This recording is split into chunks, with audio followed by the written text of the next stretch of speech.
प्रत्येक दिवस की भांति आज भी हम यहाँ पर लाइव चर्चा का कार्यक्रम शुरू कर रहे हैं। तो लाइव चर्चा का कार्यक्रम आज का जो विषय है एक सामाजिक विषय है। क्या विवाह और संबंध भक्ति योग और मोक्ष में बाधक हैं? अर्थात मोक्ष के मार्ग पर, भक्ति के मार्ग पर, योग के मार्ग पर या भक्ति योग के मार्ग पर या विशेष रूप से योग के मार्ग पर, क्योंकि हम इस चैनल में योग की चर्चा ही ज़्यादा करते हैं।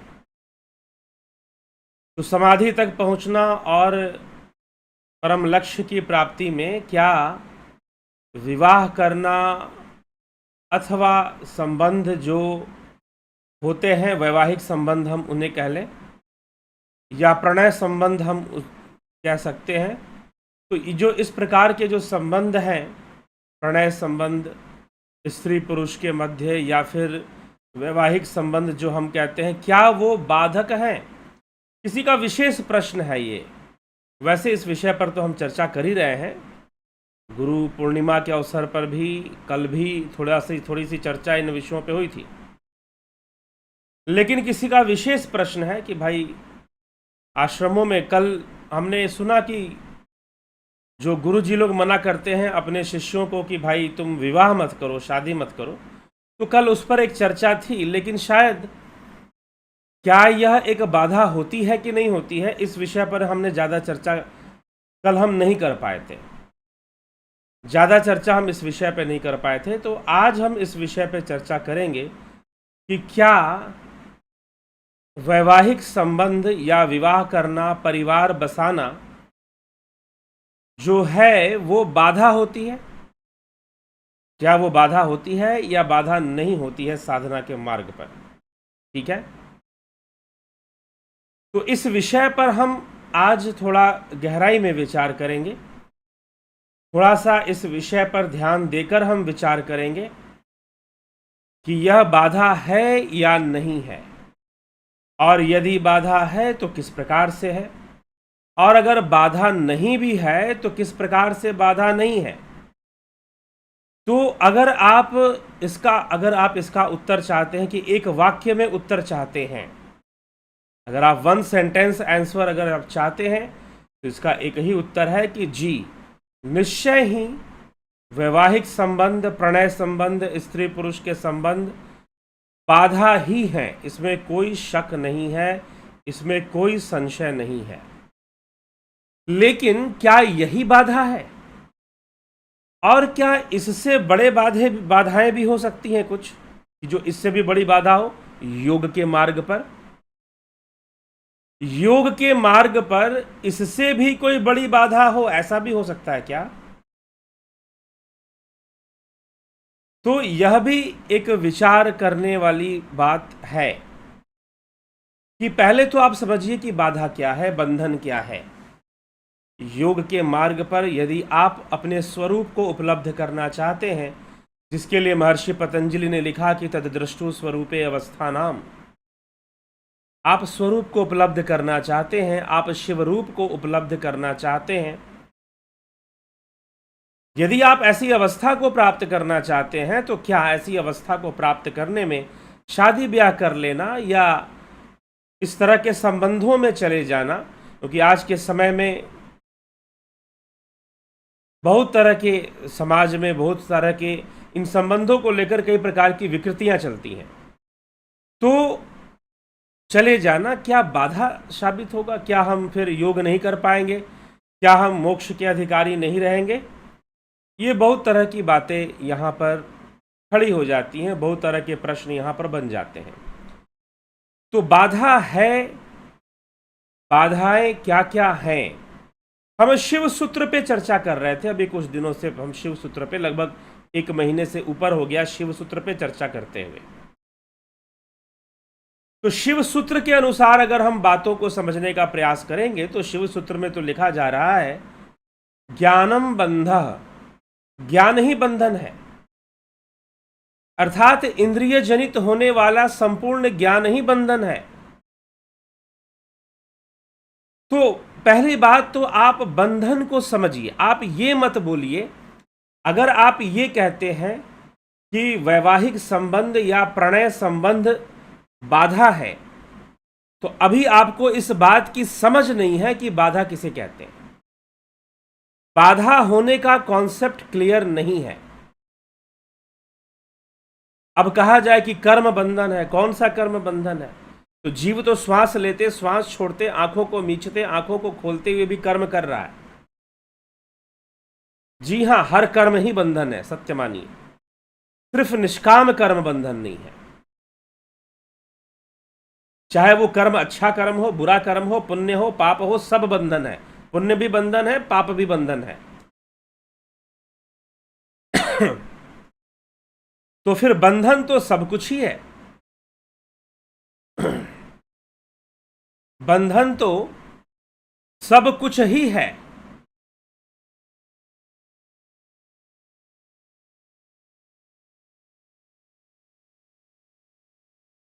तो बंधन सब कुछ है, जी हां। इंद्रिय जनित होने वाला संपूर्ण ज्ञान ही बंधन हो जाता है। तो मात्र प्रणय संबंध ही बंधन है, ऐसा भी नहीं। कुछ लोग कहेंगे नहीं, जो काम है वो सबसे बड़ा बंधन है। वो बोलेंगे कि जो काम विकार है वो सबसे बड़ा बंधन है। जी नहीं, वो सबसे बड़ा बंधन भी नहीं है। सबसे बड़ा बंधन, कबीर साहिब कहते हैं कि माया तजे तो क्या तजे, मान तजा नहीं जाए। मान भय मुनिवर गले, मान सबन को खाए। मान का व्यक्ति त्याग नहीं कर पाता, बहुत सारी माया तो छोड़ देता है, लेकिन मान, नाम, प्रतिष्ठा, मान, इनका त्याग नहीं कर पाता। इनसे जीत नहीं पाता, इनके चक्कर में जरूर फंसता है, ऐसा पाया गया है। तो बंधन क्या क्या है? इंद्रिय जनित संपूर्ण ज्ञान और इंद्रिय जनित संपूर्ण विषय और उन विषयों में किसी भी प्रकार की आसक्ति। वह आसक्ति अनेक रूप में हो सकती है। लोभ के रूप में हो सकती है, मोह के रूप में हो सकती है, क्रोध के रूप में हो सकती है। आसक्ति ही है जो अनेक रूप धारण करती है। अभी आप कहोगे कि लोभ, मोह, काम, क्रोध, अहंकार ये विकार है, ये पंच विकार है, इनका त्याग दो। जी नहीं, एक ही विकार है और वह है अटैचमेंट, आसक्ति। और जब आसक्ति होगी तो अनेकों विकार होंगे। जब आसक्ति होगी तो निश्चय रूप से अनेकों विकार होंगे। फिर आसक्ति के कारण ही मोह होगा, आसक्ति के कारण ही लोभ होगा, आसक्ति के कारण ही क्रोध होगा, आसक्ति के कारण ही कामनाएं उत्पन्न होंगी, आसक्ति के कारण ही अहंकार होगा। ये सारी चीजें एक आसक्ति पर टिकी हुई हैं। और आसक्ति किसमें? इंद्रिय विषयों में आसक्ति। इंद्रिय विषय क्या हो सकते हैं? बहुत सारी चीजें इंद्रिय विषय हो सकती हैं। आप दान पुण्य कर रहे हैं, मान लीजिए आप दान पुण्य कर रहे हैं, कहीं गरीबों को, दरिद्रों को भोजन करा रहे हैं, कहीं मंदिर बनवा रहे हैं, आप पुण्य का काम कर रहे हैं, लेकिन उसमें भी आसक्ति है, तो वो भी बंधन है। आप पुण्य का काम कर रहे हैं, अगर उसमें भी आसक्ति है तो वो भी बंधन है। आदि गुरु शंकराचार्य तो कहते हैं कि गुरु और शिष्य की आसक्ति भी बंधन है। अगर शिष्य को गुरु से हो गया, गुरु को शिष्य से हो गया, तो वो भी बंधन है। इसलिए वो निर्वाणाष्टकम में कहते हैं कि ना मैं गुरु हूं ना मैं शिष्य हूं, मैं तो दोनों ही नहीं हूं।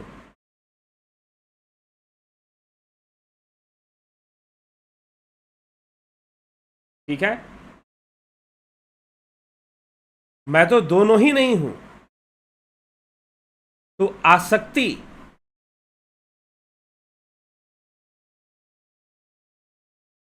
इंद्रिय विषयों में आसक्ति होना, अर्थात यहीं पर प्रमाणित होता है कि ज्ञान ही बंधन है। ज्ञानम बंध,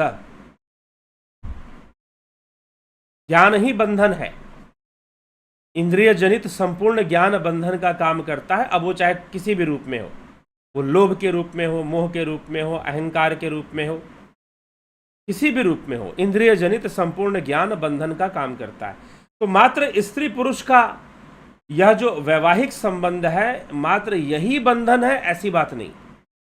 हाँ, यह भी बंधन है ऐसा कह सकते हैं, यह भी एक बंधन है, यह भी एक बंधन का प्रकार है, लेकिन मूल रूप से ज्ञान ही बंधन है। इंद्रिय जनित संपूर्ण अनुभूतियां और संपूर्ण ज्ञान ही बंधन का काम करती हैं। तो ये सारी चीजें आपके योग मार्ग में, भक्ति मार्ग में, मोक्ष मार्ग में बंधन कहलाएंगी। ये आपके लिए बंधन ही कहलाएंगी। तो पहले तो ये समझ लीजिए कि बंधन क्या है। बंधन क्या है? कल हमने सन्यास पे भी बात की, तो सन्यास के विषय में मुझे कुछ एक लिंग पुराण से एक श्लोक है, यत मानो यति साधु स्मृतो योगस्य साधनात् एवं आश्रम धर्माणाम साधनात् साधव स्मृतः। जो योग के साधना में साधनारत हो और धर्म में यत्नमान हो वह यति होता है, उसे यति कहते हैं। आश्रम और धर्म के साधनों को जो साधते हुए व्रत परायण रहता है वह साधु कहलाता है। अर्थात गृहस्थो ब्रह्मचारी च वानप्रस्थो यतिस्तथा। ध्यान से सुनिए शास्त्र क्या कहते हैं। गृहस्थो ब्रह्मचारी च वानप्रस्थो यतिस्तथा धर्मा धर्माविह प्रोक्तौ शब्दावतयु क्रियात्मको। गृहस्थ, ब्रह्मचारी, वानप्रस्थ और परिव्राजक, ये चारों साधु कहे गए हैं। जो नियमित रूप से चारों आश्रमों का पालन अनासक्त भाव से करता है वो साधु ही है। तो अब यहां पर एक प्रश्न उठता है कि गृहस्थ को भी साधु माना जा रहा है। ये शास्त्र वाक्य है, गृहस्थ को भी साधु माना जा रहा है, ब्रह्मचारी और वानप्रस्थ को भी साधु, और सन्यासी तो साधु होते ही हैं। इन सबको साधु कहने का तात्पर्य क्या है? वर्णाश्रम धर्म के अंतर्गत ऐसी पालना करने वालों को साधु माना गया है। उपनिषदों में गृहस्थों को ब्रह्मचारी भी माना गया है। एक विशेष परिस्थिति में गृहस्थ व्यक्ति को ब्रह्मचारी कहा गया है। अब भगवान कृष्ण ब्रह्मचारी थे, भगवान कृष्ण ब्रह्मचारी थे। राजा जनक, उनकी 3 पत्नियां थी, लेकिन वह भी बड़े भक्त प्रवृत्ति के थे, त्यागी पुरुष थे। अपना एक बाल सफेद होते ही राज्य त्यागने के लिए तैयार हो गए कि अब मेरा समय आ रहा है, मुझे वानप्रस्थ का समय आ रहा है। ऐसा क्यों कहा गया? जरा विचार कीजिए। अभी जो मैंने श्लोक पढ़ा, गृहस्थो ब्रह्मचारी च वानप्रस्थो यतिस्तथा धर्मा धर्मा विह प्रोक्तो शब्दावतयो क्रियात्मको। ये सारे यति हैं, यतिस्तथा, ये सब धर्मपरायण हैं। जो नियमित रूप से चारों आश्रमों का पालन करता है वो साधु ही कहलाता है। नियमित रूप से चारों आश्रमों का जो पालन करता है वो साधु ही कहलाता है। लेकिन अब गृहस्थ व्यक्ति जो वैवाहिक संबंध में जा रहा है, हम उसे कैसे साधु कह सकते हैं? उसे कैसे साधु कह सकते हैं?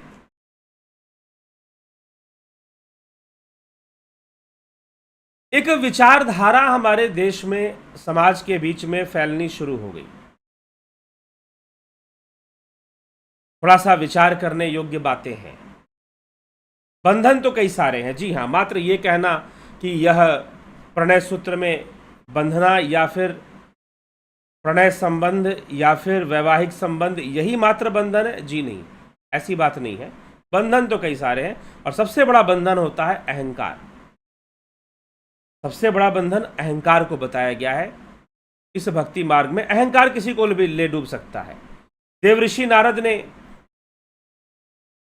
कहते हैं, कामदेव पर विजय प्राप्त कर ली, लेकिन अपने अहंकार के सामने हार गए। और जो व्यक्ति अहंकार के सामने हार गया, समझो कि वो, उसके अंदर विकार उत्पन्न हो ही जाएंगे, वो बचने वाला नहीं है। अब प्रश्न ये उठता है कि जो आज का हमारा प्रश्न है और जो हमारे शास्त्र कहते हैं, उपनिषद कहते हैं, उपनिषद मानते हैं कि एक गृहस्थ व्यक्ति भी साधु हो सकता है। अगर उसकी संतानें हैं तो भी वो साधु हो सकता है और ब्रह्मचारी हो सकता है। ये बड़ी विचित्र बात है कि भाई ये आप क्या बात। अभी किसी समाज के कोई व्यक्ति थे, उनसे चर्चा चल रही थी भगवान कृष्ण के ऊपर कि भगवान कृष्ण ने 16,108 विवाह किए। उन्होंने कहा कि नहीं, ये सब प्रैक्टिकल बातें नहीं है, ये सब ऐसे ही जोड़ दी हुई बातें, एक ही विवाह हुआ था। वैसे देखा जाए तो भगवान कृष्ण ने औपचारिक रूप से 8 विवाह किए थे। देवी रुक्मणी के साथ, देवी सत्यभामा के साथ, देवी जामवंती के साथ, कालिंदी के साथ, 4 और उनकी पत्नियों का नाम जो मुझे पूरी तरह से स्मरण नहीं है, लेकिन सत्यभामा, रुक्मिणी, कालिंदी, जामवंती, ये सारे नाम तो प्रसिद्ध हैं। तो 8 विवाह का भी वर्णन आता है। चलो ठीक है, भाई साहब ने कहा कि नहीं, हमें एक ही विवाह मानना चाहिए, 8 विवाह हमें नहीं मानने चाहिए, नहीं मानना चाहिए। अच्छी बात है, आपकी भावना अच्छी है, आपकी भावना अच्छी है, इसमें कोई दो राय नहीं है। लेकिन सबसे बड़ी बात यह है कि जो मुख्य बाधा है उस पर से ध्यान कैसे हट गया और किसी एक बिंदु पर ध्यान क्यों चला गया। किसी एक बिंदु पर ध्यान क्यों चला गया? इसलिए चला गया क्योंकि समझ बिगड़ी हुई है। एक छोटी सी बात समझ लो, आपको ये श्लोक समझ में नहीं आएंगे जो मैंने अभी पढ़े, और प्रश्नोपनिषद के अंदर चलिए, क्योंकि मलंग वात्स्यायन जब उन्होंने कामसूत्र की रचना की तो उन्होंने शुरुआत में ही दे दिया कि मैं जो ये सूत्र उठा रहा हूं ये मेरे निजी निर्मित नहीं है, मैं उपनिषदों से उठा रहा हूं, वेदों से उठा रहा हूं। वहां से मैं वैदिक जो विस्तार है, ब्राह्मण, आरण्यक, संहिता और उपनिषद, संहिता से पहले आता है, संहिता पहले आएगा, ब्राह्मण, आरण्यक, फिर उपनिषद। तो इनमें जो सूत्र दिए हुए हैं मैं वहीं से सूत्र लेके आ रहा हूं। हाँ ठीक है, मैं उनका विस्तार कर रहा हूं, मतलब कि मैं उस पर अपना कमेंट्री लिख रहा हूं, बता रहा हूं बहुत सारी बातें। लेकिन इसका जो रूट है, इसकी जो जड़ है, वो उपनिषदों और वेदों में ही है और उसका प्रमाण मिलता है। उतना प्रमाण जरूर मिल जाता। हाँ, बाकी की बहुत सारी बातें, कुछ लोगों का मानना यह है कि ये वात्स्यायन ने नहीं लिखा था, बाद में कई लोगों ने जोड़ दिया उसमें। प्रारंभिक बातों को ही वात्स्यायन की बातें हैं, बाकी जोड़ी हुई बातें, ऐसा भी कुछ लोगों का मानना था। चलिए ठीक है, वो एक अलग विषय है, वो हमारा विषय नहीं है। विषय है कि क्या प्रणय सूत्र में बंधना, वैवाहिक संबंधों में जाना, यह बाधा है? जहां आसक्ति है वहां तो बाधा है ही, स्वाभाविक रूप से बाधा है, इसमें कोई संशय नहीं है। लेकिन यदि आपको कोई बात समझ में आ गई है, यदि आप समझ चुके हैं, कहने का मतलब कि आपका लक्ष्य निश्चित हो चुका है कि मुझे जीवन में योग करना है और मेरा जीवन योग को समर्पित है, योग को समर्पित है मेरा जीवन। अब रही बात बाधा की, तो आहार भी बाधा है, भोजन करना भी एक बाधा ही है। भोजन करना, खाना खाना भी एक योग मार्ग में बाधा है। लेकिन अब शरीर कैसे चलेगा भोजन नहीं करोगे तो शरीर चलाने के लिए आपको भोजन भी करना है और इस शरीर के माध्यम से योग भी करना है। भोजन करना भी एक भोग है, बिल्कुल भोग है, 100% भोग है। समाधि प्राप्त योगियों को भोजन की आवश्यकता ना पड़ती। भोजन करना भी एक भोग है, शरीर का भोग है, यह शरीर का धर्म है। तो खाना तो आपको खाना है, लेकिन अब खाने में बहुत सारी चीजें हैं। क्या क्या खाओगे, आपको क्या क्या पसंद है? मिठाइयाँ खाओगे, फल खाओगे, या सब्जियां खाओगे, या वेज खाओगे, नॉन वेज खाओगे, बहुत सारे विकल्प आपके पास खाने के लिए हैं। हो सकता है कि कुछ व्यंजन आपको बहुत स्वादिष्ट लगते हो, लेकिन जब आपको ये पता है कि मुझे तो योगी जीवन जीना है, मुझे तो योग में रत रहना है और योगमय जीवन मुझको जीना है, और मुझे समाधि को प्राप्त कर लेना है अंततः, लेकिन आप भोजन का त्याग तो नहीं कर सकते। तो अब आपके सामने बहुत सारे विकल्प हैं भोजन करने के लिए। तो आप क्या करोगे? अपने हिसाब से आपको पता है कि मुझे क्या खाना है, मुझे क्या नहीं खाना। विकल्प बहुत सारे हैं, आपके पास खुला है, आपके पास कोई बंधन भी नहीं है। हाँ, जैसे कि मठों में रहने वाले कुछ साधु सन्यासी, उनके ऊपर बंधन होता है, लेकिन एक साधारण गृहस्थ व्यक्ति के पास कोई बंधन नहीं है कि वो क्या खाएगा क्या नहीं खाएगा। लेकिन जब उसने ये ठान लिया है कि मुझे योग करना है, तो वो अपने योग के सहूलियत के हिसाब से खाएगा। शरीर स्वस्थ रहे, शरीर सुडौल रहे, शरीर सही रहे और साधना अच्छी हो, साधना अच्छी हो, ध्यान अच्छा लगे। और योग में जितनी भी क्रियाएं बताई गई हैं, आसन आदि की क्रियाएं और प्राणायाम आदि की क्रियाएं जो बताई गई हैं, वो किस लिए बताई गई हैं? वो बीमारियां ठीक करने के लिए नहीं बताई गई। हाँ, ये एक अलग बात है कि उनसे बीमारियां भी ठीक हो जाती हैं, लेकिन वो सारी चीजें बताई गई हैं योग के लिए बताई गई हैं, ताकि आप ध्यान योग कर सको और समाधि तक पहुंच सको, इसलिए बताई गई हैं सारी क्रियाएं, सारी बातें। तो जब आपको पता है कि मुझे योग करना है, तो आप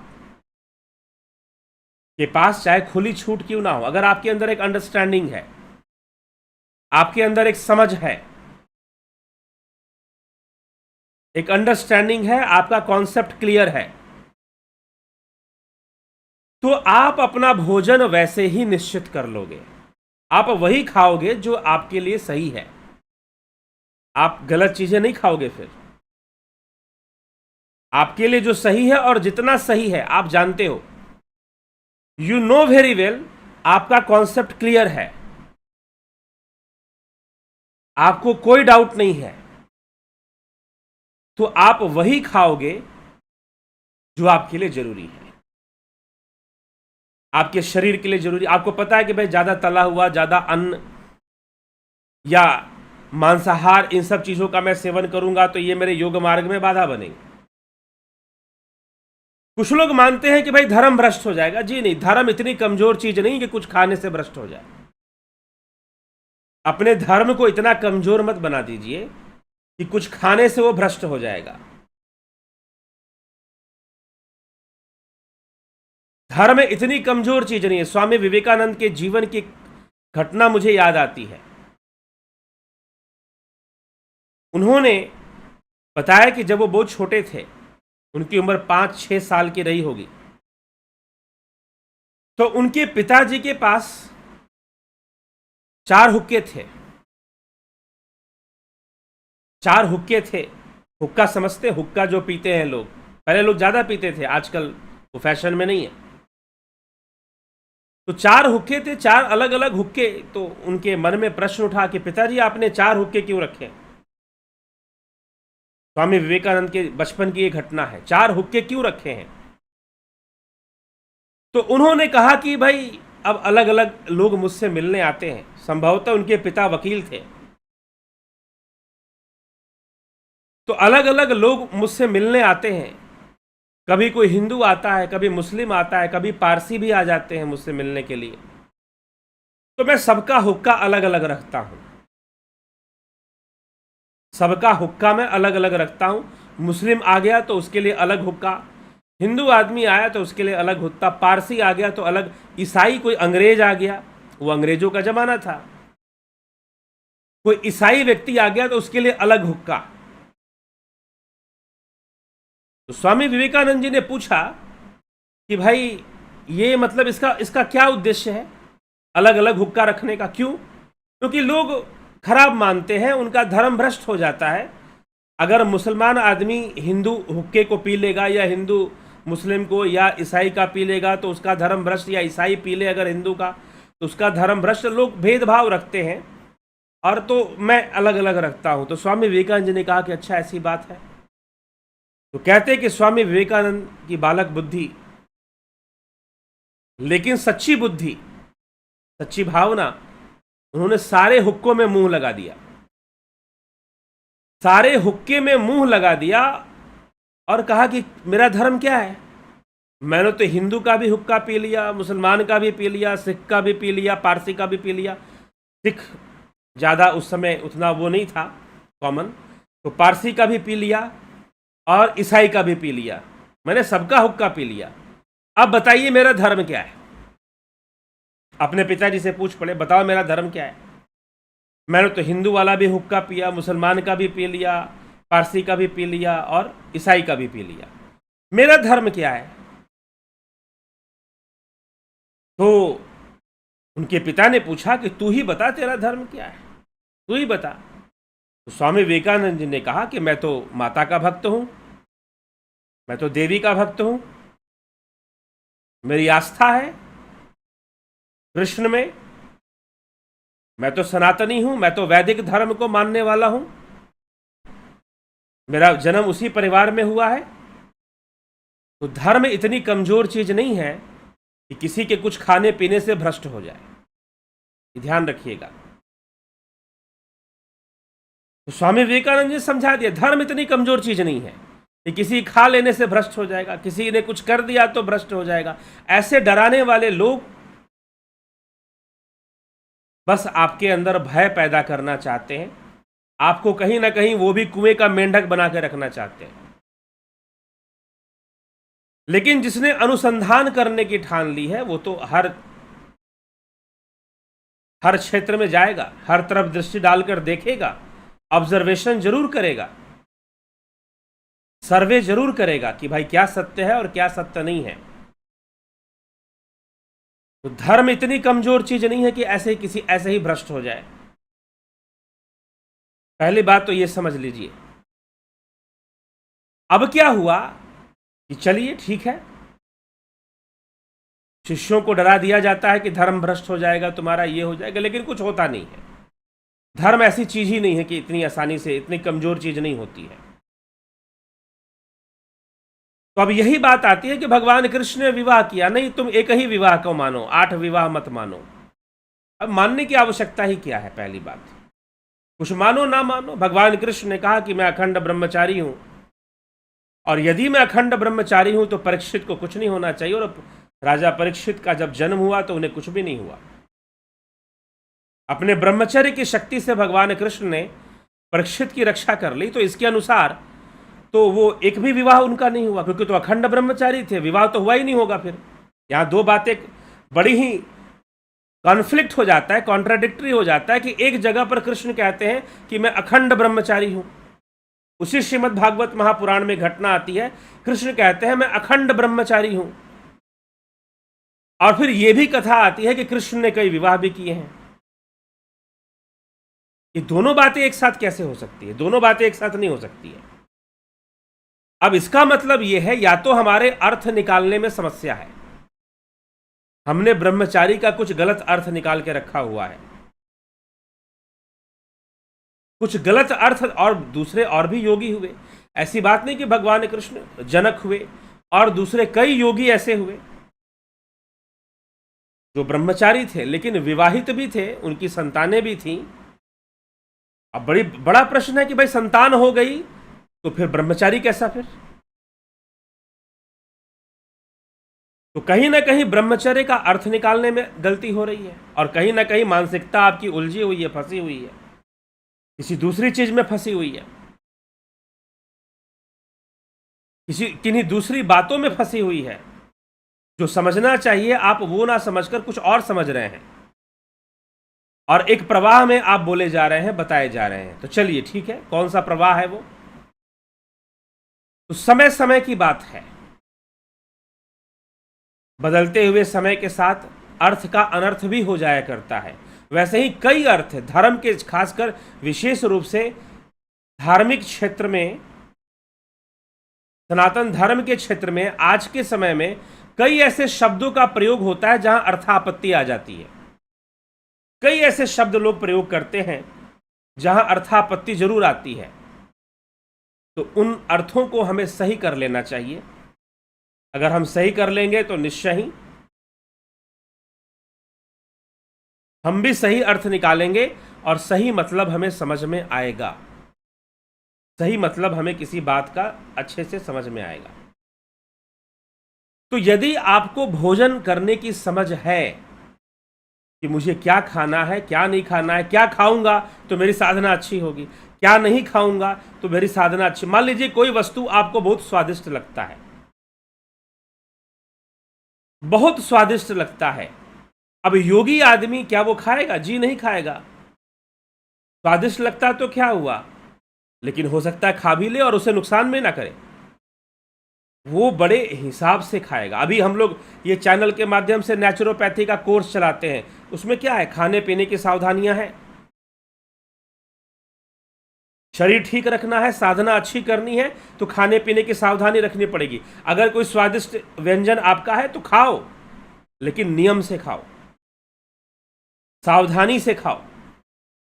मात्रा की भी सावधानी रखो, कितनी मात्रा में ग्रहण करूं और कितने दिनों पे ग्रहण करूं। डेली डेली मत खाना शुरू कर दो अगर कोई खाना पसंद है तो ये एक अंडरस्टैंडिंग है, ये एक समझ आपके अंदर पैदा हो चुकी है कि मुझे कैसे खाना खाना चाहिए। और जब आपके ऊपर समझ पैदा हो गई है तो आपके ऊपर नियम लागू करने की आवश्यकता नहीं है।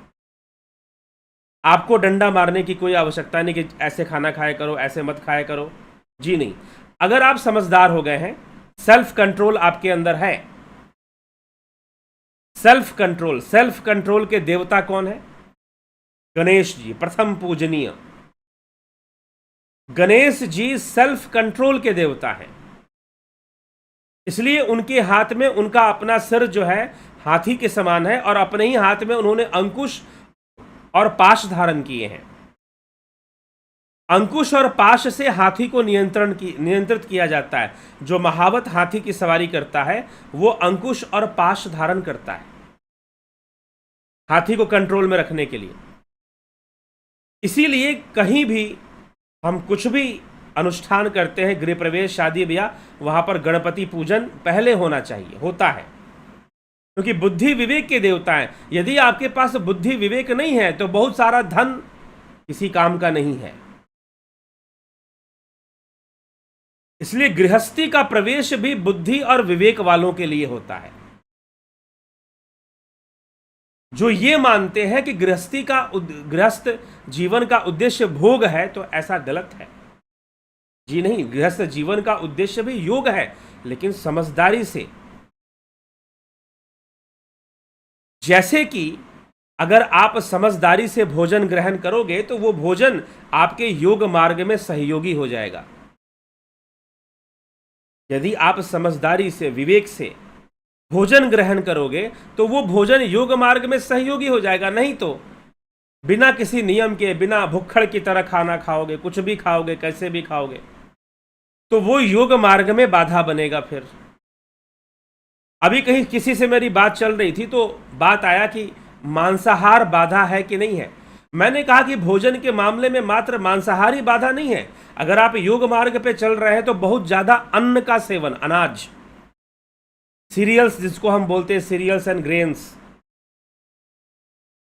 अनाज जो है, बहुत अधिक अनाज की मात्रा भी बाधा है, क्योंकि आलस्य, बहुत ज्यादा अन्न सेवन करने से वो भी आलस्य पैदा करता है,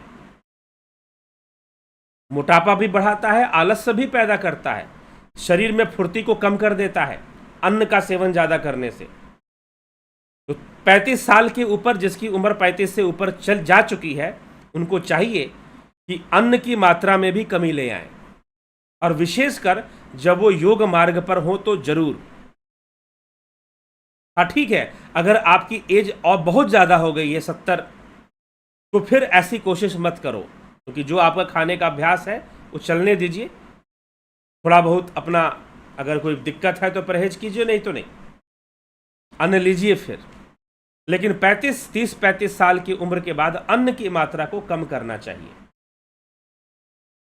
तो बहुत अधिक अन्न खाने वाले खाना भी बाधक हो सकता है, तो वह भी बाधक हो सकता है, प्रारंभिक साधकों के लिए बात है।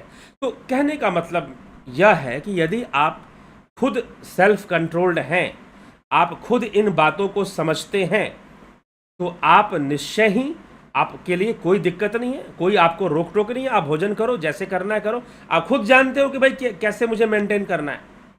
वैसे ही जब आपके अंदर सही समझदारी है और आपका लक्ष्य पक्का है कि मुझे तो योग मार्ग पे चलना है, तो अगर आपको योग मार्ग पे चलाना नहीं पड़ता, आप चलने के लिए खुद तैयार हैं, आप चलने के लिए खुद तैयार हैं और योग की सही सही समझ है आपके पास। ये नहीं कि कोई ये बोले कि मैं विवाह नहीं किया तो मैं योगी हो गया। जी नहीं, विवाह ना करना योगी होने की पहचान नहीं है।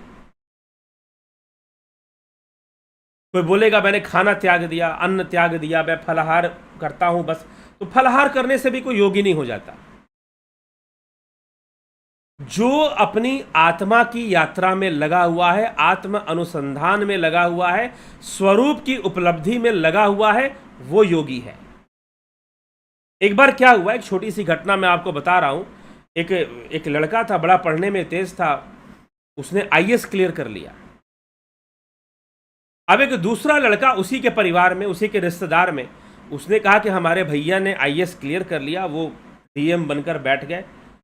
मैं भी उनसे गुण लेता हूं कि कैसे कैसे वो पढ़ाई करते थे, तो मैं भी आईएएस क्लियर कर लूंगा, मैं भी आईएएस बन जाऊंगा। अब उसने पता करना शुरू किया कि मेरे जो भैया थे वो कैसे कैसे पढ़ाई करते थे, क्या क्या उनका टाइम रहता था, क्या क्या खाते थे, क्या क्या पहनते थे, कितने बजे उठते थे। तो पता चला कि सुबह 5 बजे उठ जाते थे, रात के 12-1 बजे तक पढ़ाई करते थे, रात के 12-1 बजे तक पढ़ाई करते थे, सुबह 5 बजे उठ जाया करते थे, और खाने में बहुत ऐसी ऐसी चीज़ें खाते थे, हल्की चीज़ें खाते थे। फिर धीरे से पता चला, उसे एक और बात पता चला कि जब वो आईएएस की तैयारी करते थे तो सिगरेट भी फूंकते थे, ये भी पता चला उसे। अब सिगरेट तो उसने नहीं अपनाया, लेकिन बाकी सारी चीज़ें अपना ली। खाना कम कर दिया उसने भी अलार्म लगाकर सुबह सुबह 5 बजे उठना शुरू कर दिया, रात के 12-1 बजे तक पढ़ना शुरू कर दिया, मात्र 4 घंटे ही सोता था। और फिर उसको जो जो बातें पता चली उसने फॉलो करना शुरू कर दिया। सिगरेट भी पीना शुरू कर दिया कि भाई वो भी लगता है कि उनके सिगरेट पीने में कोई ना कोई राज रहा होगा, इसीलिए वो सिगरेट पीते थे, तभी तो आईएएस क्लियर हुआ।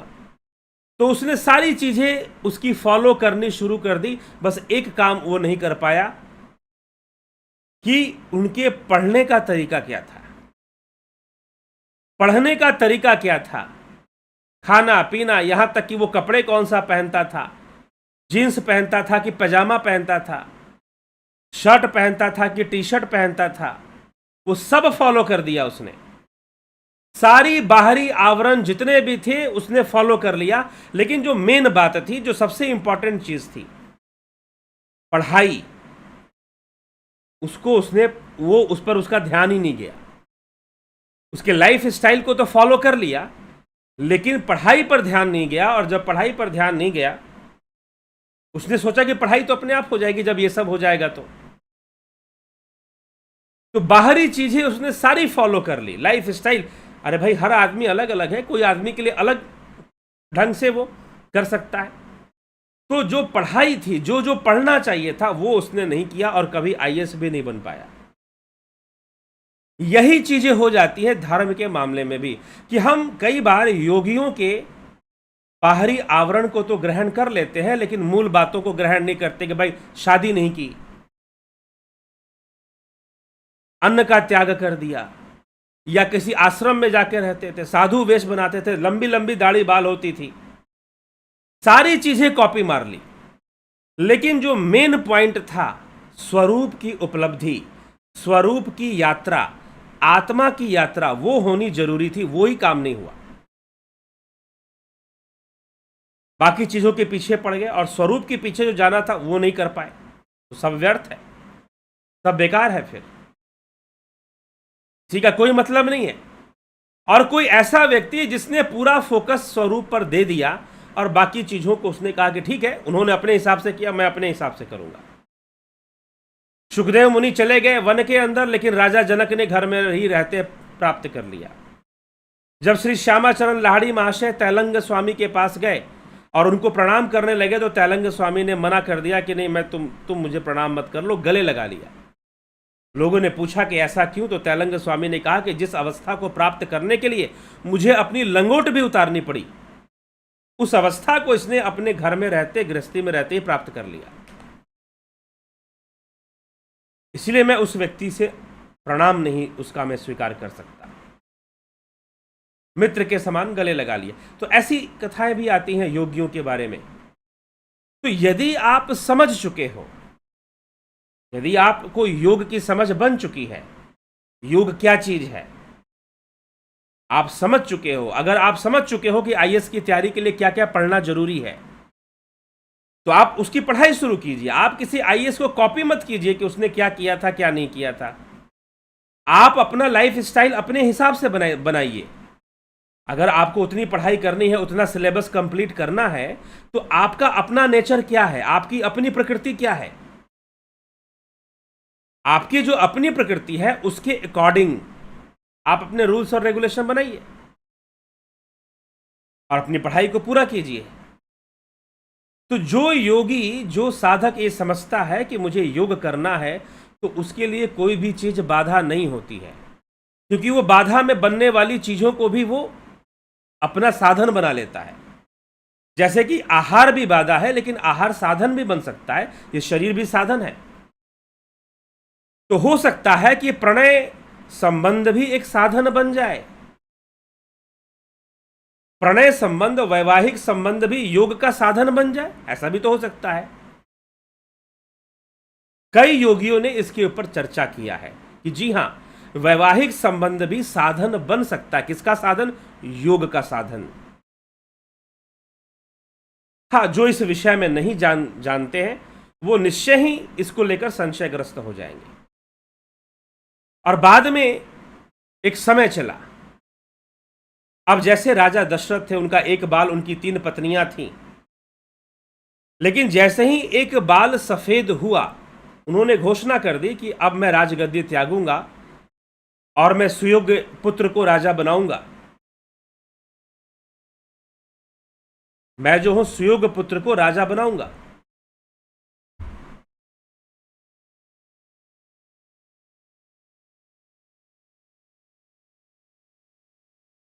तो राजा दशरथ ने अपना एक बाल सफेद होते ही वानप्रस्थ की घोषणा कर दी। तो उनकी 3 पत्नियां थीं, तो क्या वो अपनी 3 पत्नियों में आसक्त थे? इसीलिए यह जो श्लोक मैंने आपको पढ़ के सुनाया कि इन 4 वर्णों को पालन करने वाले, ब्रह्मचर्य, गृहस्थ, वानप्रस्थ और सन्यास, इसका पालन करने वाले साधु होते हैं, क्योंकि उनका लक्ष्य निश्चित है, वो अपने लक्ष्य की ओर बढ़ रहे हैं। चाहे वो ब्रह्मचारी जीवन में रहे, वहां से उनको लक्ष्य मिल गया, अब गृहस्थ जीवन में प्रवेश कर गए, तो भी उनको ये पता है कि अंततः मुझे मोक्ष की ओर बढ़ना है। गृहस्थ जीवन में प्रवेश करने के बाद भी उनको पता है कि मुझे मोक्ष की ओर बढ़ना है। और ये जो समझ है, मात्र ऐसा नहीं कि राजा के अंदर है, रानी के अंदर भी ये समझ है। रानी को भी इस बात की समझ है कि ठीक है, मैं गृहस्थ जीवन में हूं, मेरी संतानें हैं, लेकिन मेरा आखिरी लक्ष्य तो उस मोक्ष को प्राप्त करना ही है और उसकी ओर मुझे आगे बढ़ना है जीवन में। ये बात राजा भी समझते हैं, ये बात रानी भी समझती है। और जब दोनों समझते हैं, तो ऐसा योग, ऐसा प्रणय सूत्र और ऐसा वैवाहिक संबंध उनको योग मार्ग पर ही ले जाता है, उनका कल्याण ही करता है। अगर दोनों इस विषय को समझते हो कि हमें तो योग मार्ग पर चलना है, हमें तो अपना कल्याण करना है। अब उस राजा ने, जिसको इतनी समझ है, जैसे राजा दशरथ हुए, उनको इतनी समझ है, तो अब उनकी 3 पत्नियां हो या 8 पत्नियां हो, कोई फर्क नहीं पड़ता। कोई पूछ रहा था मुझसे में, ये तो बहुत बड़ी बाधा हो जाएगी जिसकी पत्नियां 8 हो जाएंगी। अरे भाई, अगर तुम्हें बेहतर से पता है कि क्या खाना चाहिए और क्या नहीं खाना चाहिए, क्या खाओगे तो स्वास्थ्य ठीक रहेगा, शरीर ठीक रहेगा, और क्या खाओगे तो स्वास्थ्य बिगड़ेगा, कितना खाओगे तो स्वास्थ्य ठीक रहेगा और कितना खाओगे तो स्वास्थ्य बिगड़ेगा, अगर तुमको इस बात की समझ है तो क्या दिक्कत है? कुछ भी खाओ ना, फिर कुछ भी खाओ, तुम्हें तो पता है ना क्या खाना है नहीं खाना है। तो अगर तुम्हें इस बात की अंडरस्टैंडिंग है, समझ है, तो नथिंग इज रॉन्ग। अगर वैसे व्यक्ति ने कभी मांस भी खा लिया तो उसका धर्म भ्रष्ट नहीं होने वाला, उसका कभी धर्म भ्रष्ट नहीं होने वाला। और धर्म वैसे भी इतनी कमजोर चीज नहीं है, ठीक है? तो ये समझने की आवश्यकता है कि आपको, आपके अंदर योग की असली, योग की वास्तविक अंडरस्टैंडिंग है कि नहीं है। अगर आपको, इसलिए योग एक अंडरस्टैंडिंग है, एक समझ है। भगवान कृष्ण अर्जुन के अंदर एक समझ पैदा करना चाहते हैं। तस्माद योगी भवार्जुन, अर्जुन तू योगी बन जा। तो क्या वो सिखा रहे हैं कि आसन करेगा, चक्रासन करेगा, धनुरासन करेगा, या सर्वांगासन करेगा कि शीर्षासन करेगा? क्या करेगा तू, चल योग शुरू कर? जी नहीं। वो एक अंडरस्टैंडिंग, अर्जुन के अंदर एक समझ पैदा कर रहे हैं। और जब युद्ध करते हुए योग हो सकता है, तो विवाह करते हुए योग क्यों नहीं हो सकता? अगर युद्ध करते हुए, जहां पर इतना चौकन्ना रहना पड़ता है, भगवान कृष्ण कहते हैं कि भाई तो युद्ध करते हुए भी योगी बन, योग कर, तो फिर कोई व्यक्ति विवाह करके योगी क्यों नहीं हो सकता? हां, यहां पर निजी जिम्मेदारी की बात है। अगर आपको योग करना है तो आपको अपनी निजी जिम्मेदारी लेनी पड़ेगी कि मुझे योगी बनना है और मुझे योग करना है। आपको अपनी निजी जिम्मेदारी लेनी पड़ेगी कि मुझे योग करना है। और सत्य मानिए, जब तक आप अपनी निजी जिम्मेदारी नहीं लोगे तब तक योग कर भी नहीं पाओगे। इसलिए योग अनुशासन से चलता है। अनुशासन मतलब सेल्फ डिसिप्लिन, थोपा हुआ डिसिप्लिन नहीं। आपको योगी बनना है, आपको योग करना है, ये आपकी जिम्मेदारी, कोई दूसरा इसके लिए जिम्मेदार नहीं। अगर आप विवेक चूड़ामणि पढ़ोगे आदि गुरु शंकराचार्य का, तो आदि गुरु शंकराचार्य तो सीधा कह देते हैं कि शिष्य के प्रयास से होगा। जो शिष्य अपना कर्म ही नहीं करेगा और सोचेगा गुरु जी चुटकी बजा के कर देंगे, तो वो बहुत बड़े भ्रम में बैठा हुआ है कि गुरु जी चुटकी बजा के कर देंगे। विवेक चूड़ामणि इस बात का प्रमाण है। अगर हम विवेक चूड़ामणि पढ़े तो प्रारंभ में ही उन्होंने लिख दिया है कि शिष्य को अपना प्रयास करना ही पड़ेगा। अगर वो अपना प्रयास नहीं करेगा तो कोई गुरु उसके लिए कुछ नहीं कर पाएगा। कोई गुरु उसके लिए, ये मत सोच के बैठ जाना कि हम गुरु जी का हर मनपसंद काम करेंगे और गुरु जी हमारे मुक्ति दिला दें। कुछ लोग ऐसे ही गुरु धारण करते हैं कि भाई गुरु कर लिया, अब तो मुक्ति हो ही जाएगी। सुखदेव मुनि ने गुरु नहीं किया था, वैकुंठ गए, तो भाई उनके गुरु नहीं थे तो उनको वैकुंठ में प्रवेश नहीं मिला। हमने तो गुरु कर लिया, अब हमें वैकुंठ में प्रवेश मिल ही जाएगा। तो इस तरह का भी कुछ प्रचार हो रखा है गांव के क्षेत्र में। बड़ा भ्रमित करने वाला प्रचार है ये। पहले गुरु तो प्राप्त कर लो। किसी को भी गुरु मान लोगे तो गुरु तो नहीं हो जाएगा ना वो। तो यह भी एक समस्या है। तो आपके मैरिड लाइफ में, वैवाहिक जीवन में आप योगी हो सकते हैं कि नहीं हो सकते? बिल्कुल हो सकते हैं आप। इसमें कोई संशय नहीं कि आप नहीं हो सकते। और इतिहास में ऐसे कई विभूतियां हैं। एक दो होती तो चलो हम कहते कि भाई नहीं, एक ही दो है, बहुत सारी विभूतियां हैं। और प्राचीन ऋषि मुनियों के, जिस समय वेद व्यास जी हुए, अगर उनके जीवन में जाएंगे तो सब 90% ऋषि मुनि विवाहित हुआ करते थे। उनकी समझ थी। अब महर्षि याज्ञवल्क्य, उन्होंने 2 या 3 विवाह उनके बारे में बताए जाते हैं। ऋषि थे वो। बृहद आरण्यक उपनिषद उनके नाम से चलता है, उन्हीं की चर्चा उसमें है। वही प्रश्नों का उत्तर दे रहे हैं महर्षि याज्ञवल्क्य। तो फिर क्या फर्क पड़ता है? समझ है, उनके अंदर एक अंडरस्टैंडिंग है, एक समझ पैदा हो गई है। और जिनके अंदर समझ नहीं पैदा हो पा रही है योग की, वो गुरु जी के डंडे पे योग कर रहे हैं, जो कि बेटा गुरु आज्ञा मानना, गुरु ये करना है, वो करना है, ऐसे करना है, इधर नहीं जाना, उधर नहीं जाना, पचासों तरह के भय लेकर बैठा हुआ है। तुलसीदास जी लिखते हैं, भक्ति स्वतंत्र सकल सुख खानी, बिनु सत्संग न पावहि प्राणी। स्वतंत्र है लेकिन स्वतंत्रता तो आ ही नहीं रही है, उल्टा अनेकों भय देकर बैठाया हुआ है, अनेकों भय देकर रखा है। हाय तुम्हारा धर्म भ्रष्ट हो जाएगा, तुम पतित हो जाओगे, तुम गिर जाओगे। अरे भैया एक बार गिर के देख लो अच्छे से, कितनी चोट लगती है कि नहीं लगती है, उबर पाओगे कि नहीं उबर पाओगे। टेस्ट तो कर लो, थोड़ा सा जांच पड़ताल कर लो। हो सकता है कि कुछ अच्छी समझ विकसित हो जाए, एक अंडरस्टैंडिंग डेवलप हो जाए, और पता चला कि जहां पर तुमको बहुत डराया जा रहा है वहां पर तुम रह भी गए और कुछ भी कर भी ना पाए, मिथ्या आचरण करते रहे, क्या फायदा। यही तो अर्जुन को भगवान कृष्ण समझा रहे हैं। अर्जुन ब्रह्मचारी बनने के लिए तैयार है और भगवान कृष्ण कह रहे हैं कि अर्जुन अगर तू ब्रह्मचारी बनेगा तो मिथ्या आचरण होगा, क्योंकि तू योद्धा है, स्वभाववश योद्धा है, क्षत्रिय होना तेरा स्वधर्म है। और तू कह रहा है मैं ब्रह्मचारी बनूंगा, ठीक है बन जा, लेकिन अगर ब्रह्मचारी बनकर तू युद्ध का चिंतन करेगा तो मिथ्या आचरण का दोष तुझे लगेगा, मिथ्याचारी कहलाएगा फिर। और रही बात क्या ब्रह्मचारी बनने से कोई ब्रह्मचारी बन जाता है? कृष्ण तो स्वयं ब्रह्मचारी हैं, कृष्ण तो स्वयं ही ब्रह्मचारी हैं। तो बहुत सारे मीथ, बहुत तरह के भ्रम हमारे समाज में पैदा हैं। और ये भ्रम कब पैदा हुआ?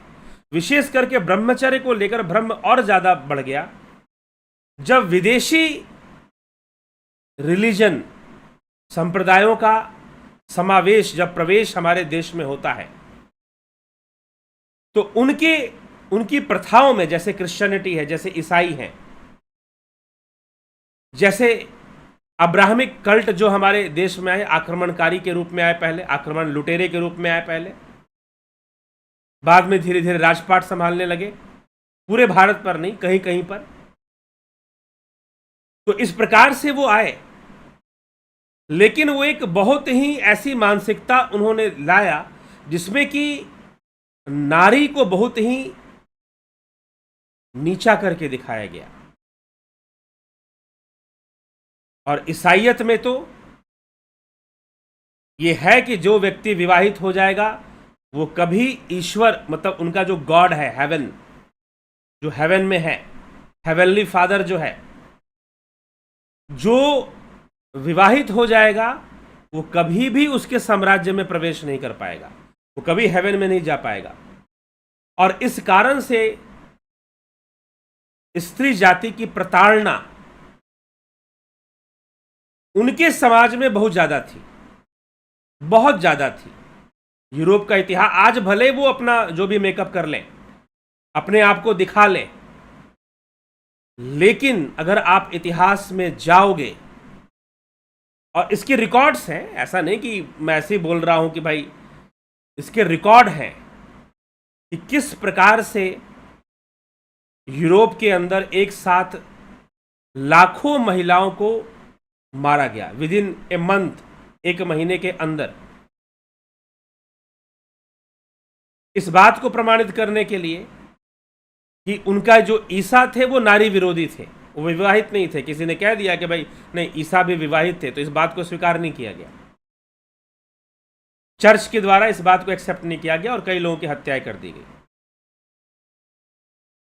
तो इस तरह की घटनाएं भी आती हैं।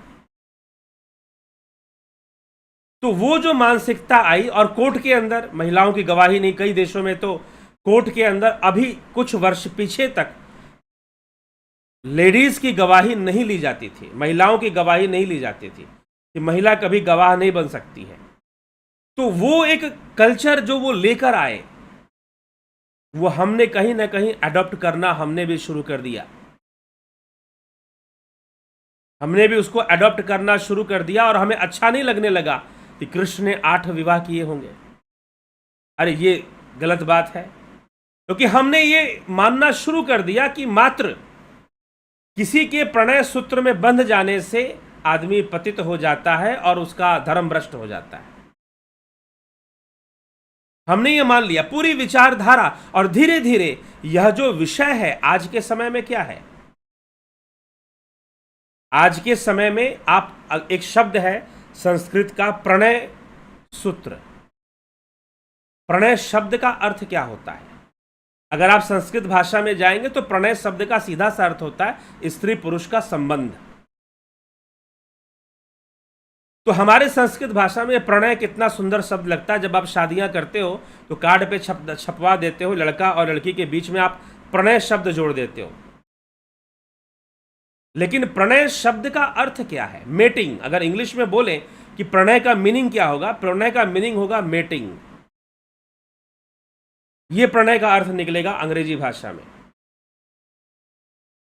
आज आपने उसको, जिसे प्रणय हम कहते हैं, उसको आपने गाली का विषय बना दिया है। आपने मात्र गालियों का विषय बना के रखा हुआ है। उस टॉपिक को आपने गालियों का विषय बना दिया है। समस्या यहां पर है कि जब तक योग की सही अंडरस्टैंडिंग आपके दिमाग में यहां पर डेवलप नहीं होगी कि योग क्या है, योगी होने का मतलब क्या है। योगी कोई भी हो सकता है, योगी सन्यासी भी हो सकता है, योगी गृहस्थ भी हो सकता है। हाँ, ये कोई अनाउंसमेंट करने की चीज नहीं कि मैं योगी हूं। ये आपका अपना जीवन है, आप योगी बनिए। किसी ने रोका हुआ है? अर्जुन को कहा जा रहा है कि तू युद्ध भी कर, योग भी कर, तस्माद योगी भव अर्जुन। तो जब युद्ध करते हुए योगी हुआ जा सकता है तो संसार का ऐसा कौन सा काम बचा जिसको करते हुए कोई योगी ना हो सकता? बस जो अहंकार में चल रहा है या भ्रमित है वो योगी नहीं हो सकता। जो भ्रमित जीवन जी रहा है, जिसे कॉन्सेप्ट बिगड़े हुए हैं पूरी तरह से। तो कोई समाजी व्यक्ति थे, वो बार बार इस बात पर समझाने में लगे थे कि नहीं, कृष्ण जी ने तो एक ही विवाह किया होगा, और ये क्योंकि वो एक आदर्श है, और जहां आदमी एक से दूसरा विवाह कर लेगा वो आदर्श तो रहेगा नहीं। फिर कृष्ण, राम भी आदर्श है, कृष्ण भी आदर्श है, दोनों आदर्श हैं। कोई मुझसे जब चर्चा करता है तो मैं तो दोनों को आदर्श के रूप में मानता हूं। वो अपने समय के अनुसार आदर्श है और कृष्ण अपने समय के अनुसार आदर्श है। समय समय की बात है, परिस्थिति परिस्थितियों की बात है। आप बाहरी चीजों को फॉलो करना बंद कर दो। आप ये फॉलो मत करो कि कृष्ण ने कितनी शादियां की थी। आप ये फॉलो मत करो कि याज्ञवल्क्य ऋषि ने कितनी शादियां की थी। आप ये मत फॉलो आप बाहरी वही बात की, आईएएस की तैयारी की, क्या खाया, क्या कपड़े पहने, कितने बजे उठा, कितने बजे सोया, सब फॉलो कर लिया। लेकिन जो असली चीज फॉलो करनी चाहिए थी वो फॉलो नहीं हो पाई। आप उसको फॉलो कीजिए। अगर आप असली चीज को फॉलो करते हैं और समझते हैं और योग की सही सही समझ आपके अंदर है, अगर योग की सही सही समझ आपके अंदर विकसित हो चुकी है तो कुछ भी बाधा नहीं है।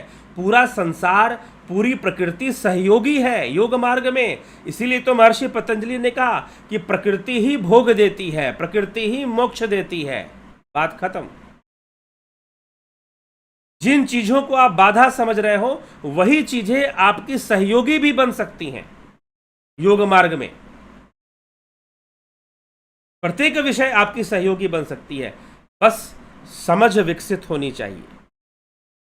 और भगवान कृष्ण श्रीमद् भगवद गीता में अर्जुन के अंदर योगी किसे कहते हैं, योगी होने का अर्थ क्या है, एक समझ, एक अंडरस्टैंडिंग को डेवलप कर रहे हैं। इसीलिए योग करने के पहले उसकी फिलॉसफी को पहले समझिए। योग क्या है उसका जब दर्शन समझेंगे, और योग दर्शन निकलता है पतंजलि योग सूत्र से। योग सूत्र से योग दर्शन को लिया गया है। तो जब आप उसका दर्शन समझ लेंगे, फिलॉसफी समझ लेंगे, तो कोई दिक्कत नहीं है। आपका कॉन्सेप्ट क्लियर है, आपको समझ है कि योग क्या है। संसार में कोई चीज़ आपके लिए बाधा नहीं है। ना विवाह करना बाधा हो सकता है, ना कुछ खाना पीना बाधा हो सकता है। कोई आपको अपने धर्म से हटा नहीं सकता, गिरा नहीं सकता। तो ये स्पष्ट कर लीजिए। इसीलिए ये जो प्रश्न पूछा गया कि क्या विवाह करना या प्रणय सूत्र में बंधना या फिर संबंधों में जाना, ये सारी चीजें क्या हमारे लिए बाधा होती हैं? जी नहीं, बाधा नहीं होती है। अब मैं कहूंगा बाधा नहीं होती है, क्योंकि मैं इतना बोल चुका। मैंने पहले कहा था अगर एक वाक्य में सुनना चाहते हो तो जी हां, बाधा होती है। और मात्र यही बाधा नहीं होती है, बहुत सारी चीजें बाधा है। और सबसे बड़ी बाधा है आपका मान, आपका अहंकार सबसे बड़ी बाधा है। और अहंकार ही आसक्ति है, जीवत्व की आसक्ति, अपने जीव भाव से आसक्ति कि मैं एग्जिस्ट करता हूं, मैं हूं। हां, आत्मा रूप में हूं, लेकिन जीव रूप में अपने मैं की अनुभूति तो अहंकार है और बाधा है, बंधन है। ज्ञान ही बंधन है। शिवसूत्र बार बार कहता है कि ज्ञान ही बंधन है। इंद्रिय जनित जितने भी ज्ञान आप ले रहे हैं वो सब बंधन है। उसमें आपका शरीर भी है, उसमें आपका अहंकार भी है, उसमें आपकी कामनाएं भी हैं, कई सारी चीजें, सभी बंधन हैं। लेकिन यदि चलना सीख चुके हो, कबड्डी खेलने अगर आ गया है, तो समझ लीजिए योग का मार्ग भी कबड्डी की तरह है। योग का मार्ग भी कबड्डी के समान है। अगर एक्सपर्ट बन गए हो तो कोई दिक्कत नहीं है। एक्सपर्ट बनोगे भी कैसे जब खेलोगे बार बार। बैठे बैठे तो एक्सपर्ट नहीं बन जाओगे ना। और जो बोलेगा कि नहीं मुझे खेलना ही नहीं है, नहीं मैं खेलूंगा तो मैं गिर जाऊंगा, मुझे लोग पकड़ लेंगे और मैं हार जाऊंगा, तो जो गिरने के डर से, हारने के डर से बोलेगा कि नहीं मैं तो बस गुरु जी की आज्ञा में रहूंगा, और गुरु जी डराते रहेंगे बेटा तू पतित हो जाएगा, तेरा पतन हो जाएगा, तेरा धर्म भ्रष्ट हो जाएगा, इधर उधर देखना मत, इधर उधर जाना मत। जैसे जैसे मैं कह रहा हूं, अब गुरु जी को तो ऐसे बंदे चाहिए। इसलिए कल भी मैंने कह दिया, ज्यादातर आश्रमों में जो दिखाई देता है, क्योंकि वास्तविक सन्यास तो है नहीं, तो जो दिखाई देता है कई बार ऐसा ही लगता है कि जो गुरु जी लोग अपने चेलों को कह रहे हैं कि विवाह मत करना, वो ज्यादातर उनका ये उद्देश्य नजर आता है कि वो अपने काम में इस्तेमाल करना चाहते हैं, वो अपने काम में आपको लगाना चाहते हैं, वो अपने काम में आपको लगाना चाहते हैं। ठीक है, इसलिए वो आपको उपदेश दे रहे हैं कि बेटा विवाह मत करना, इसलिए ब्रह्मचर्य पे बड़े बड़े भाषण दे रहे हैं। चलिए ठीक है, तो ये सारा विषय है। तो कृष्ण का ब्रह्मचर्य कैसा था, जनक का ब्रह्मचर्य कैसा था, ये समझने की आवश्यकता है। अगर आप योग मार्ग पर हैं तो आप अपने योग मार्ग के लिए अपनी चीजें आप ढाल लेंगे। कोई भी विषय बाधा के रूप में नहीं आएगी। उल्टा, जो व्यक्ति सारे अनुभवों से गुजर रहा है, सारे अनुभवों से गुजर रहा है, उसको संसार का सारा अनुभव है, उसे भोग विषयों का भी अनुभव है, और वो योग, जैसे राजा याति थे, भर्तृहरि थे, कुछ राजा ऐसे हुए, भर्तृहरि जी का नाम आता है। भर्तृहरि जी के अंदर जब वैराग्य आया तो वो वैराग्य अपनी चरम सीमा पर था। क्यों चरम सीमा पर वैराग्य आया? क्योंकि वो सब संसार में देख चुके थे, वो विवाह करके देख चुके थे, राजा बनकर देख चुके थे, तो कई चीजों का उनको अनुभव था। तो अब उनकी कोई आसक्ति, कोई उसमें लगाव रह नहीं गया था। उनका वैराग्य चरम, एक स्वाभाविक वैराग्य था, जबरदस्ती का वैराग्य नहीं था। राजा जनक का वैराग्य स्वाभाविक वैराग्य है। वो तो, उनको तो राजपाट भी छोड़ने की जरूरत नहीं है, फिर भी वैरागी है, फिर भी विदेही है। तो जब तक चीजें स्वाभाविक रूप से विकसित नहीं होंगी, एक स्वाभाविक समझ विकसित नहीं होगी, तब तक ये डंडे मार वाला योग किसी काम का नहीं है। ये जो गुरु जी डंडे मार मार कर आपसे योग करवा रहे हैं, आपको डरा भी रहे हैं और आपसे काम भी ले रहे हैं, तो ये डंडे मारने वाला जो योग है ये किसी काम का नहीं है। फिर जब आपके अंदर एक स्वाभाविक समझ विकसित हो जाएगी, एक नेचुरल अंडरस्टैंडिंग जब आ जाएगी, तो कोई भी चीज बाधा नहीं है, कोई भी चीज आपको बांध नहीं सकती है। अपने लक्ष्य प्राप्ति की ओर आप आगे बढ़ेंगे ही बढ़ेंगे, कोई भी चीज उसे रोक नहीं पाएगी। यह समझने की आवश्यकता है, नहीं तो इंद्रिय जनित प्रत्येक वस्तु बाधा ही है। संपूर्ण इंद्रिय जनित ज्ञान बाधा ही है। इसीलिए कहा गया ज्ञानम बंधः।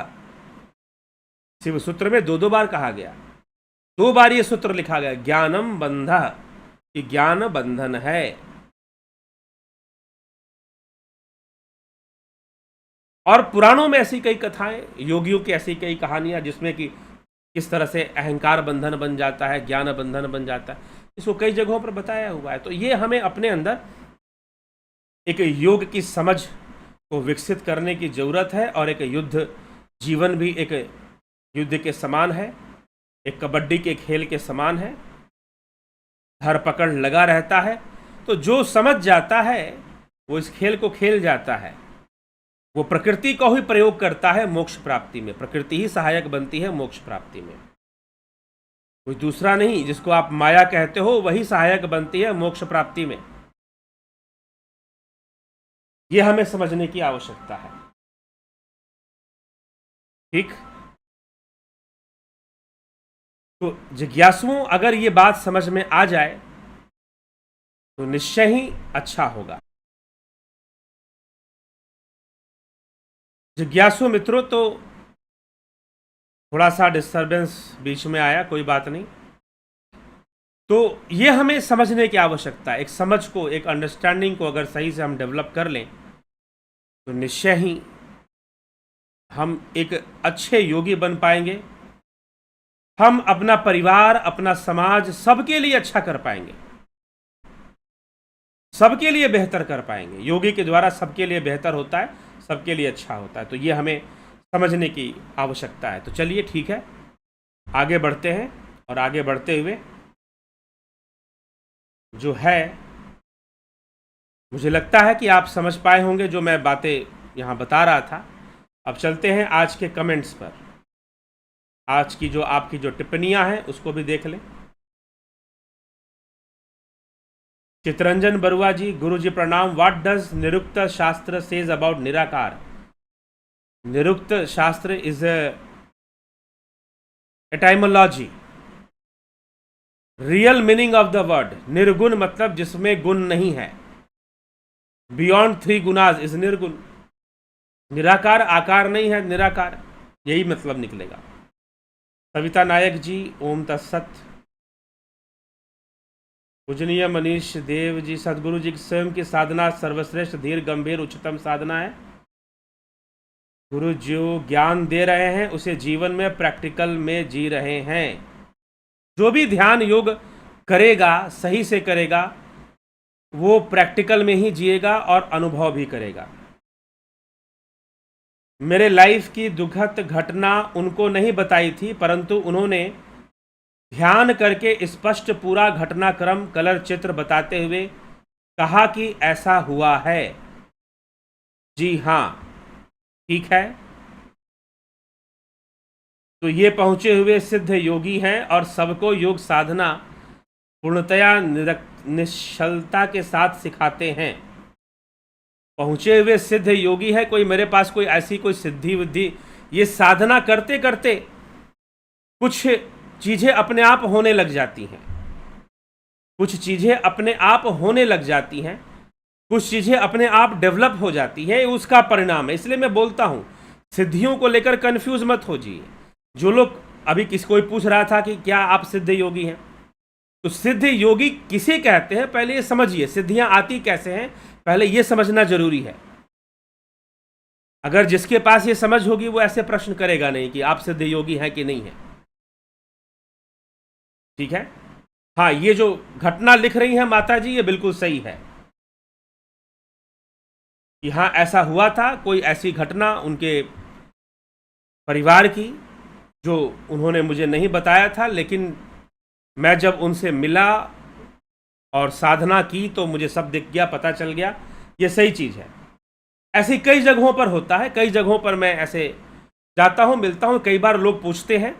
हाँ, मैं किसी का स्पेशल नहीं बताता, विशेष करके पहले मैं ऐसा, ये एक मेरा निजी विषय है तो उसको निजी ही रहने दीजिए। जब तक आप मेरे साथ निजी होकर नहीं मिलेंगे तब तक कई बातों को नहीं समझ पाएंगे, ठीक है। तो ये चीज़ है, पहले कई बार ऐसी चीज़ें मैं करता था, इंटेंशनली भी करता था, लेकिन अब नहीं। अब अपने आप प्राकृतिक रूप से जो चीज़ें सामने आती हैं वो आती हैं। तो ठीक है, हाँ, ऐसी घटना घटी थी जो इन्होंने लिखा है। जिन्होंने योग साधना कोर्स नहीं करा उन्हें अविलंब ज्वाइन करने में अवश्य ही संतोषप्रद परिणाम प्राप्त होंगे। समय और लगन विश्वास सफलता दिलाती है। जी हाँ, जिन्होंने ध्यान योग कोर्स नहीं किया है, जो सोचते हैं कि भाई नहीं ऑनलाइन से हम कैसे हो पाएगा, नहीं हो पाएगा, जी हाँ हो पाएगा। आप ज्वाइन करिए। कोर्स इस ढंग से दिया जाता है, डिज़ाइन किया जाता है कि ताकि बढ़िया से हो पाए और आप साधना कर पाओगे। जगत नारायण जी, बहुत अभिनंदन है आपका। सतीश कुमार जी, पूजा ओबरॉय जी, योगी सटीक फ्यूचर जान सकते हैं तो जो होना होगा वही होगा। भाग्य कर्म करने की क्या ज़रूरत, अगर कर्मा से फ्यूचर चेंज नहीं होगा। योगी कर्म से ही फ्यूचर चेंज होगा, किसने कहा कि नहीं होगा, ठीक है। कर्म से ही तो प्रारब्ध बन ही कर्म से रहा है, प्रारब्ध का निर्माण ही कर्म से हो रहा है। तो कर्म से क्यों नहीं बदलेगा, निश्चय बदलेगा। नहीं बदलने का अगर ऐसा होता तो फिर ज्योतिष का भी कोई मतलब नहीं है। ज्योतिष में भी बहुत सारी बातें बताई जाती है कि भाई ऐसे कर्म करोगे तो शायद तुम्हारा ये कर्म बदल जाएगा, ऐसा हो जाएगा, ठीक है। तो कर्मों की शक्ति ही सब कुछ है, कर्मों की सत्ता को माना गया है वेदों में। मीमांसा शास्त्र ने कर्म सत्ता को सर्वोपरि माना है, ठीक। तो ये जबरदस्ती की बात है कि योगी सटीक फ्यूचर जान सकते हैं तो होना होगा वही होगा, ठीक है। तो कर्म ही है, इसलिए शास्त्र अध्ययन कीजिए, शास्त्र अध्ययन कीजिए और समझिए आपके गुरु जी कौन है। जी हमारे तो बहुत सारे गुरु हैं, बहुत सारे गुरु हैं हमारे। आप भी हमारे गुरु बन जाते हैं अगर आपसे कुछ सीख लेते हैं। जैसे भगवान दत्तात्रेय ने पृथ्वी से कुछ सीख लिया, अजगर से कुछ सीख लिया, नदी से कुछ सीख लिया, गणिका से कुछ सीख लिया। तो ऐसे तो अगर आप ये पूछ देंगे गुरु कौन, तो ऐसे तो बहुत सारे गुरु हैं और बचपन से हैं, जन्म से। इस मैं अगर आज मैं योग मार्ग की बातें करता हूं, लेकिन जब मैं अपने जीवन को देखता हूं तो मुझे लगता है कि मैं बचपन से ही योग मार्ग पे हूं। ऐसी ऐसी घटनाएं जीवन में आई, ऐसे ऐसे चीजें सामने आई कि लगता है कि शुरू से ही योग मार्ग पे हूं। इसीलिए कई जीवन में ऐसी घटनाएं घटती चली गई, ठीक है।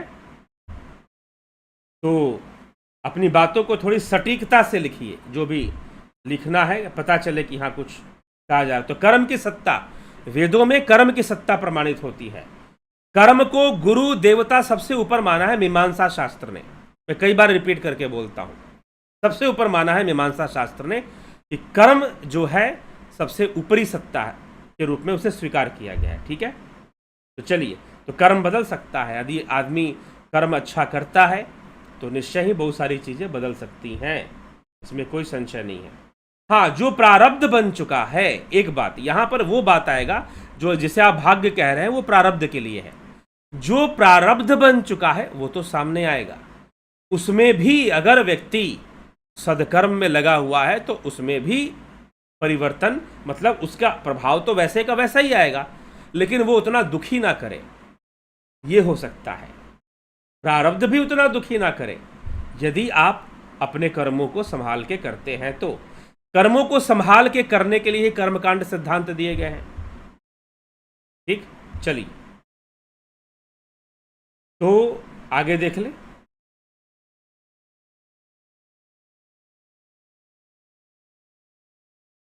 रविंद्र मकवाना जी, वीरेंद्र मिश्रा जी, नरसा राम जी, सबका अभिनंदन। अवनी प्रधान जी, रमेश पेशवानी, अमन कक्कर, उषा श्रीवास्तव, गोविंद प्रसाद नीमा, माधुरी कोले, शिवा शर्मा, बलवंत सिंह गोहिल, श्वेता राय सिन्हा जी, आशा रानी, सतीश कुमार, बिमला शाह, राम विलास जी, भरत छबलानी, राजू पाल, राम प्रकाश, योगेंद्र पंडित, जलाराम रायका, विष्णुचंद्र मौर्य, अवधेश कुमार, SK मिन्हास, दिनेश भाई डाबी, नगेंद्र सिंह, घनश्याम सरोदे, सुंदर सिंह रावत, रविशंकर चौहान, मोहन रावत, उत्कर्ष तिवारी जी, बहुत अभिनंदन है।